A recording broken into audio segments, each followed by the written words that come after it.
ഞാനോ മറ്റോ നിങ്ങളെ ചോദ്യത്തിന് മറുപടി പറഞ്ഞാൽ നാളെ എന്തായിരിക്കും എൻഡിങ് എന്ന് എനിക്ക് അറിയാം. പിന്നെ നിങ്ങൾക്ക് എന്താ അത് ബാധകല്ലേ എന്ന ചോദ്യം ഓരോ സാധാരണക്കാരൻ്റെ മനസ്സിലുണ്ട്. അത് സോഷ്യൽ മീഡിയയിലൊക്കെ നല്ലോണം പ്രകടമാകുന്നു. ഇതൊക്കെ പിന്നെ നിങ്ങളെ ആളുകളെ പറ്റി ഇതിങ്ങനെയുള്ള ആക്ഷേപം ഇതേ കാര്യങ്ങൾ വന്നപ്പോൾ നിങ്ങളെന്താ ചെയ്തത്? എന്താണെന്ന് വെച്ച് കഴിഞ്ഞിട്ടുണ്ടെങ്കിൽ അത് കോൺഗ്രസ് തീരുമാനിക്കട്ടെ, ആ കാര്യത്തിൽ ലീഗ് ഇടപെടണില്ല. അതാണ് അവസാന വാക്ക്, അവസാന തീരുമാനം. ഈ ഒരു തെരഞ്ഞെടുപ്പിന് സജ്ജമായിട്ട് നിൽക്കുന്ന ഒരു സമയത്താണ് UDF സംബന്ധിച്ചിട്ട് ഓരോ വിവാദങ്ങളൊക്കെ വരുന്നത്. അത് ഏതെങ്കിലും രീതിയിൽ ബാധിക്കുമോ? അത് എങ്ങനെയാണ് അതിനെ വിലയിരുത്തുന്നത് ലീഗ്? ഇല്ല, നമ്മൾ കരുതുന്ന മാതിരിയല്ല. കാരണം ജനങ്ങൾ ഇതൊക്കെ നല്ല പോലെ വിലയിരുത്തുന്നുണ്ട്. പ്രശ്നങ്ങൾ ഓരോന്ന് അതാത് സമയത്ത് വന്നുകൊണ്ടിരിക്കും.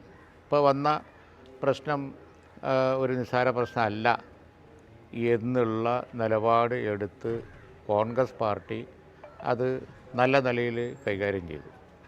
ജനങ്ങളുടെ ഇടയിൽ വളരെ സെൻസിറ്റീവായിട്ടുള്ള ഒരു വലിയ ഗൗരവമുള്ള വിഷയമാണ് ഇത് എന്നും, അതുകൊണ്ട് അതിനെ അതേ സ്പിരിറ്റിൽ ഇന്ന് ആ പറയുന്നതൊക്കെ അങ്ങ് ചെറുക്കല്ല, കൂട്ടായി വന്ന് അതിനെ ചെറുക്കല്ല കോൺഗ്രസ് ചെയ്തത്. ആ പറയുന്നതിൻ്റെ വിമർശനം ഉൾക്കൊണ്ടുകൊണ്ട് ശരിയായ നടപടിയെടുത്തു. അത് LDF കഴിയാത്ത ഒന്നാണ്.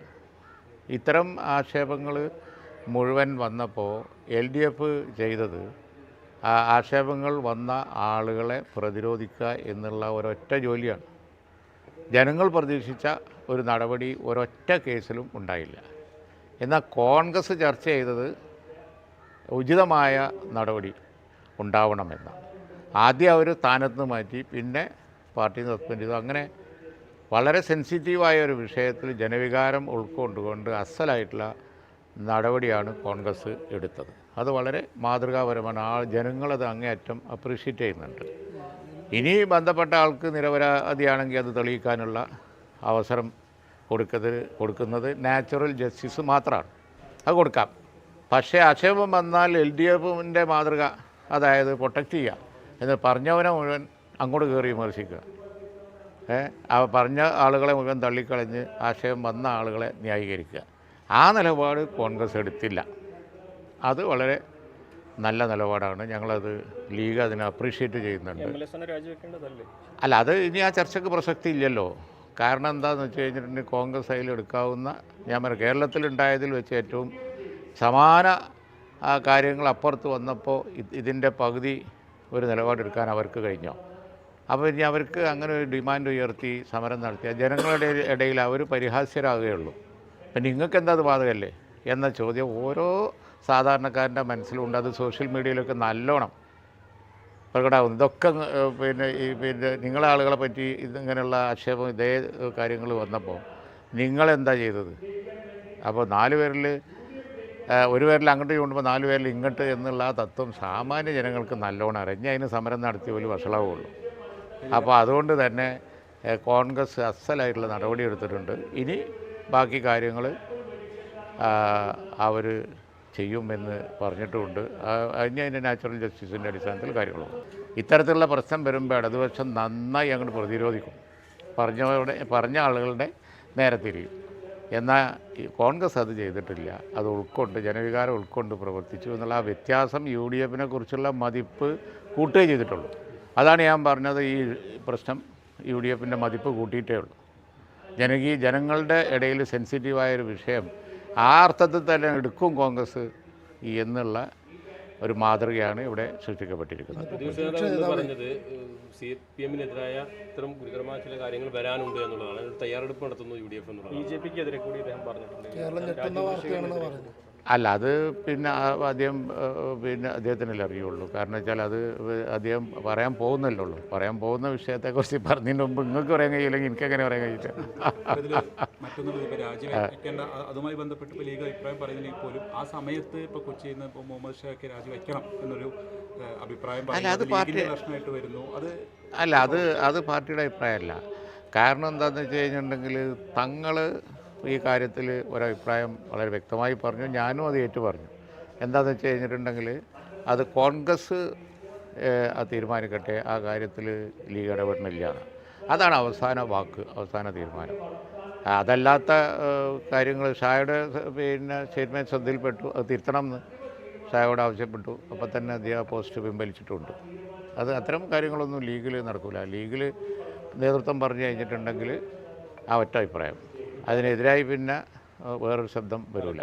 ഞങ്ങളെ അച്ചടക്കം നിങ്ങൾക്ക് അറിയാലോ, ഞങ്ങളെ അച്ചടക്കം എന്ന് പറഞ്ഞത് കോംപ്രമൈസ് ചെയ്യാത്ത ഒരു സംഗതിയാണ്. അതുകൊണ്ട് ഇപ്പോഴത്തെ ഏറ്റവും വലിയ നമ്മൾ നേരിടുന്ന ഒരു പ്രശ്നം പ്രസ്താവന രാഷ്ട്രീയമാണ്. അപ്പോൾ അങ്ങനെ കൂടുതൽ സംഗതികൾ ലീഗിൽ നിന്ന് വരില്ല. ലീഗിൽ നിന്ന് തങ്ങൾ പറഞ്ഞു കഴിഞ്ഞാൽ വിരുദ്ധമായിട്ട് പിന്നെ ഒന്നും ഉണ്ടാവില്ല. ഞാനും പറയില്ല. ജയിച്ചു കയറാൻ പറ്റാത്തതുകൊണ്ടാണോ രാഹുലിനെ രാജിവെപ്പിക്കാത്തത്? അങ്ങനെ കരുതാം. അല്ല, പാലക്കാട് ഇപ്പോൾ നിങ്ങൾക്ക് തന്നെ നോക്കി അറിയാലോ, UDF എന്തായാലും ജയിക്കും. ബഹുമാനപ്പെട്ട ശ്രീധരൻ വന്ന് നിന്നിട്ട് ജയിച്ചിട്ടില്ല BJP. അത് കഴിഞ്ഞ് 18,000 വോട്ടിനാണ് ജയിച്ചത്. നാളെ അവിടെ ഒരു തിരഞ്ഞെടുപ്പ് പറഞ്ഞാൽ ഏത് പിന്നെ ആൾക്കും പറയാം, ഒരു രാഷ്ട്രീയ വിദ്യാർത്ഥിക്കും പറയാം, ഒന്നും അറിയാത്ത ആൾക്കും പറയാം UDF ജയിക്കുള്ളൂ. മറ്റൊക്കെ ഇലക്ഷൻ വരെ പറയാമെന്നല്ലാതെ ഇലക്ഷൻ കഴിഞ്ഞാൽ പാലക്കാട് സീറ്റിൽ UDF ജയിക്കുള്ളൂ. അവിടെ UDFൻ്റെ അതിശക്തമായ പഞ്ചായത്തുകളാണ്. മുനിസിപ്പാലിറ്റിയിലെ ഒരു പോക്കറ്റിൽ മാത്രമാണ് BJPക്ക് ഏതാനും വോട്ടുള്ളത്. എങ്ങനെ ജയിക്കാനാണ്? ഇടതുപക്ഷം അവിടെ തേർഡ് പാർട്ടിയാണ്. അപ്പോൾ അതുകൊണ്ട് ഇതൊക്കെ വെറുതെ പറഞ്ഞുകൊണ്ടിരിക്കുക എന്നല്ലാതെ ഈ പാർട്ടിയിൽ നിന്നടക്കം പുറത്താക്കിയ ഒരാളെ MLA സ്ഥാനത്ത് തുടരുക എന്ന് പറയുമ്പോൾ അത് ജനങ്ങൾക്കെതിരെയുള്ളതല്ലേ എന്നുള്ളതാണ് ഇപ്പോൾ LDF ഉയർത്തുന്ന ഒരു ആക്ഷേപം. അല്ല, ധാർമ്മികമായി MLA സ്ഥാനോട് LDF ആണോ ഇത് പറയുന്നത്? സ്വയം ചോദിക്കേണ്ട ചോദ്യമാണോ ഇത്? അപ്പോൾ ഇവിടെ സസ്പെൻഷനെങ്കിലും ഉണ്ടായിട്ടുണ്ട്, അവിടെ അതുമില്ലല്ലോ. കോൺഗ്രസിലേക്ക് പുതിയ തലമുറ നേതാക്കൾ, പ്രത്യേകിച്ച് ഷാഫി പറമ്പിൽ, അവരൊക്കെ ഒരു സമയം കഴിഞ്ഞതോടുകൂടി ഇതിൻ്റെ കോൺഗ്രസിൻ്റെയൊക്കെ ഒരു UDFിൻ്റെയൊക്കെ ഒരു മൊത്തം നേതൃത്വത്തിലേക്ക് അവരൊക്കെ മാറിയിരുന്നു. ഒരു നിയന്ത്രണം ഈ ചെറുപ്പക്കാർക്കൊക്കെ പ്രത്യേകിച്ച് പുതിയൊരു കാലഘട്ടത്തിൽ വേണ്ടതുണ്ടോ? അങ്ങനെ തോന്നിയിട്ടുണ്ടോ? ഞാനോ മറ്റോ നിങ്ങളെ ചോദ്യത്തിന് മറുപടി പറഞ്ഞാൽ നാളെ എന്തായിരിക്കും എൻഡിങ് എന്ന് എനിക്ക് അറിയാം. അതുകൊണ്ട് അതൊന്നും ഉണ്ടാവില്ല. ഈ നമ്മൾ കരുതുന്ന മീഡിയയും മനസ്സിലാക്കുന്നത് നല്ലതാണ്, സോഷ്യൽ മീഡിയ കൈകാര്യം ചെയ്യുന്ന ആളുകൾ മനസ്സിലാക്കുന്നത് നല്ലതാണ്. ജനങ്ങൾക്ക് ഇതൊക്കെ അറിയാം, ജനങ്ങൾ ഇതൊക്കെ വിലയിരുത്തുന്നുണ്ട്. ഇതൊന്നും തിരഞ്ഞെടുപ്പിനെ ബാധിക്കില്ല. ഞാനിപ്പോൾ ഇവിടെ പ്രസംഗിച്ചതും അതാണ്. ജനകീയ പ്രശ്നങ്ങളിൽ അമ്പേ പരാജയപ്പെട്ടിരിക്കുന്ന ഒരു ഗവൺമെൻറ്റിന് എതിരായിട്ടുള്ള വികാരമാണ് ജനങ്ങളിടയിലിത്. അതാത് ദിവസം വന്നു പോയിക്കൊണ്ടിരിക്കുന്ന ഇത്തരം വിഷയങ്ങൾ വെച്ചൊന്നും അവരെ പിന്നെ ഫൂളാക്കാൻ കഴിയില്ല. അത് ചിന്തിച്ചിട്ട് കാര്യമില്ല. ഓക്കെ, സൈബർ ആക്രമണത്തിലൂടെ നേരിടുക എന്നുള്ളത് ശരിയായ രീതിയാണ്. അത് വലിയ തോതിൽ ഇപ്പോൾ വർദ്ധിച്ചു വരുന്നുണ്ട്. അല്ല, അത് ജനറലി പറയുകയാണെന്നുണ്ടെങ്കിൽ വേണ്ടാത്തൊരു കാര്യമാണ്. അപ്പോൾ അത് നമ്മൾ പൊതുവിലുള്ള ഒരു സംഗതിയല്ലേ. ഈ ഒരു പർട്ടിക്കുലർ കേസിൽ അത്തരം കാര്യങ്ങളൊന്നും പ്രത്യേകിച്ച് എടുത്ത് പറയാൻ ഞാൻ ആഗ്രഹിക്കുന്നില്ല. ഇത് ക്ലോസ്ഡാണ് ചാപ്റ്റർ.